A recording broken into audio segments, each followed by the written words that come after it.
பார்த்தீங்கன்னா சூப்பரான ஒரு டிஷ் இருக்குது. ஸோ பேபிகார்னை வச்சு பேபிகார்ன் ஃப்ரைட் ரைஸ். ஸோ ஒரு சூப்பரான ஒரு ரெசிபி. குழந்தைங்களுக்கு வந்து ரொம்ப நல்லது பேபிகார்ன் சாப்பிட்டா. இந்த மாதிரி செஞ்சு சாப்பிட்டோம்னா யாராக இருந்தாலும் திரும்ப திரும்ப கேட்டே கிடப்பாங்க. ஸோ முதல்ல ஒரு ஆள் சாப்பிட்ற அளவுக்கு ரைஸு நல்ல இந்த மாதிரி லெவலில் வித விதையாக இருக்க மாதிரி வடித்து வச்சுக்குவோம். பாருங்கள், இந்த ஸ்டேஜில் இருக்கணும், நல்லா பொரி மாதிரி. ஸோ ஒரு ஆள் சாப்பிட்ற அளவுக்கு கோழி வந்து ஒரு துண்டு எடுத்து ஒரு 50 to 30 கிராம் இருக்க அளவுக்கு எடுத்து போன்லெஸ் எடுத்து நல்லா கட் பண்ணி வச்சுங்க. உங்களுக்கு எவ்வளோ கோழி தேவை அவ்வளோ போட்டுங்க. ஒரு முட்டை, பேபிக்கான இந்த மாதிரி கட் பண்ணிடுங்க, சின்ன சின்னதாக இந்த மாதிரி கட் பண்ணிக்கங்க. கட் பண்ணிட்டு ஸ்ப்ரிங் ஆனியன் கொஞ்சம் வச்சுங்க, ஒரே ஒரு லீஃபு, ஒரு முட்டை. ஸோ இது வந்து பார்த்திங்கன்னா மஸ்டர்ட் சீட், இது வந்து சாவின்னு சொல்லுவாங்க மலேசியாவில். இது வந்து கொஞ்சமாக வச்சுங்க. பச்சை மிளகாய் ஒரு துண்டு. ஸோ இது வந்து பார்த்திங்கன்னா லைட் சோயா சாஸ் ஒரு டேபிள் ஸ்பூன். இது வந்து சூட் சோயா சாஸ் ஒரு 1/2 டேபிள் ஸ்பூன். இது வந்து ஃபிஷ் சாஸு ஒரு 2 ட்ராப்ஸு. ஸோ முக்கியமான ஹெர்ப்ஸு இந்த மாதிரி இருந்துச்சுன்னா ஒரு ட்ராப்ஸ் விட்டால் போதும். இந்த மாதிரி கடையில் கிடைக்கும் உங்களுக்கு, தைமி அந்த மாதிரி வந்து இது தைமி. ஸோ இது வந்து பார்த்திங்கன்னா ஹெர்ப்ஸ் எல்லாம் மிக்ஸ் ஆனது இருக்கும். இது வந்து ஒரு ட்ராப்ஸ் போட்டுக்கும். ஸோ முக்கியமானது இதுக்கு சுவை ஓட்டுறது என்னென்னு பார்த்தீங்கன்னா பட்ரு. நம்ம எண்ணெய்க்கு பதிலாக பட்ரு தான் யூஸ் பண்ணுற பாருங்கள். இதோ பட்ரு தான், ஒரு டேபிள் ஸ்பூன் பட்ரு. முதல்ல பட்டரை போட்டுருவோம். முக்கியமானது வந்து பூண்டு வந்து ஒரு பல் பூண்டு எடுத்து நல்லா சாப் பண்ணி வச்சுக்கேன். அந்த பூண்டை வந்து பட்டர் போட்டோன்னு அது மேலே போட்டுருவோம்.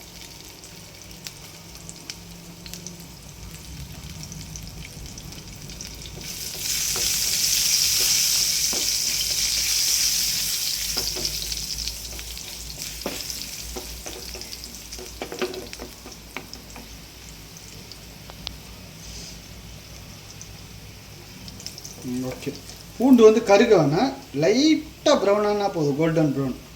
அந்த ஸ்டேஜில் வந்து கோழி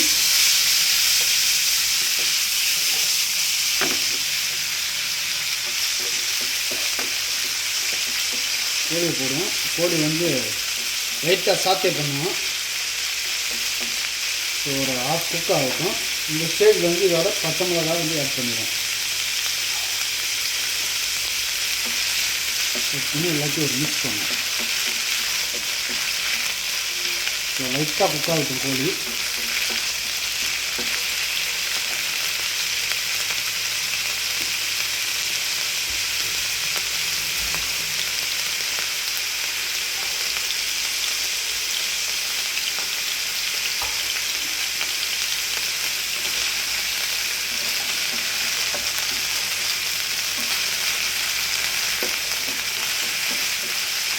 ஸோ இதோட வந்து நீங்கள் புரோக்கோலி கூட ஆட் பண்ணலாம்.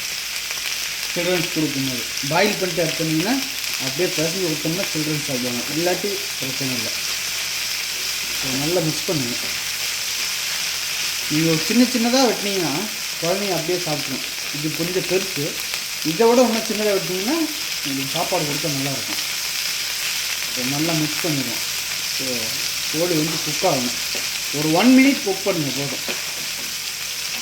1 minute குக் ஆனோன்னு இதோட இந்த பேபிகார்னை ஆட் பண்ணிடணும். பேபிகார்ன் பார்த்தீங்கன்னா பச்சையாகவே சாப்பிடலாம். ஸோ இந்த லைட்டாக இந்த இதில் போட்டு சாத்தே பண்ணுவோம். இந்த கோழியோட போட்டு சாத்தே பண்ணும்போது ஒரு 1/2 குக் ஆகிடும். இந்த பட்டரோட ஸ்மெல்லு இந்த கோழி எல்லாம் சேரும்போது ஒரு நல்ல ஒரு டேஸ்ட் கிடைக்கும்.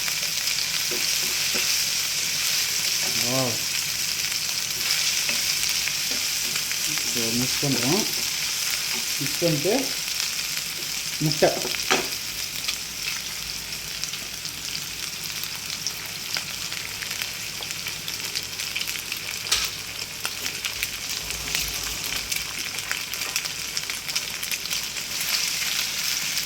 முட்டையை போட்டு நல்லா மிக்ஸ் பண்ணுறோம்.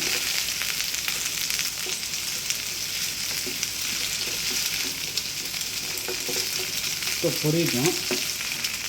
இந்த ஸ்டேஜில் வந்து பார்த்திங்கன்னா வெங்காயம் பாதி போட்டு பாதி வச்சுங்க, சாவி ரெண்டையும் போட்டு நல்லா மிக்ஸ் பண்ணுங்கள். மிக்ஸ் பண்ணிட்டு ரைஸ் ஆட் பண்ணுங்க. ஹெர்ப்ஸு அவ்வளோதான், கொஞ்சமாக போட்டிங்கன்னா போதும். ஃபிஷ் சாஸு ட்ராப்ஸ், அவ்வளோதான். இது வந்து ஒயிட் சோயா சாஸ்.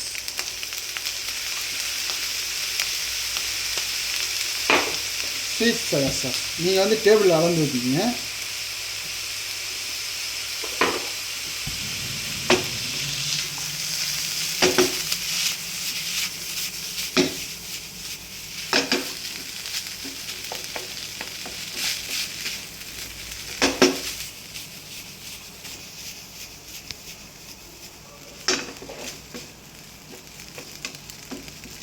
சோறு வந்து குழச்சிடக்கூடாது. குழச்சிட்டிங்கன்னா உங்களுக்கு வந்து நாசி கோரிங்கன்னு சொல்லுவோம். நாசி கோரிங்க வந்து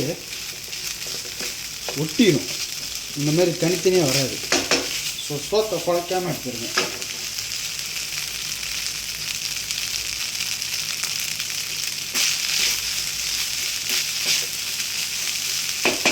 குக் ஆகிடுச்சு. இந்த ஸ்டேஜில் வந்து இறக்கிடுவோம். இறக்கி அப்படியே விட்டணும். சுட சுட சர்வ் பண்ணி சாப்பிட்டா அவ்வளோ ஒரு சுவையாக இருக்கும். ஏன்னா இந்த பேபி கேனோட நல்லா கிரன்ச்சியாக இருக்கும். ஸோ இது வரணும். இப்போ வந்து கார்னிஷ்க்கு வந்து ஸ்ப்ரிங் ஆனியன் போட்டால் வந்துச்சு. ஸோ மறக்காமல் ட்ரை பண்ணுங்கள். ரொம்ப சூப்பரான ரெசிபி.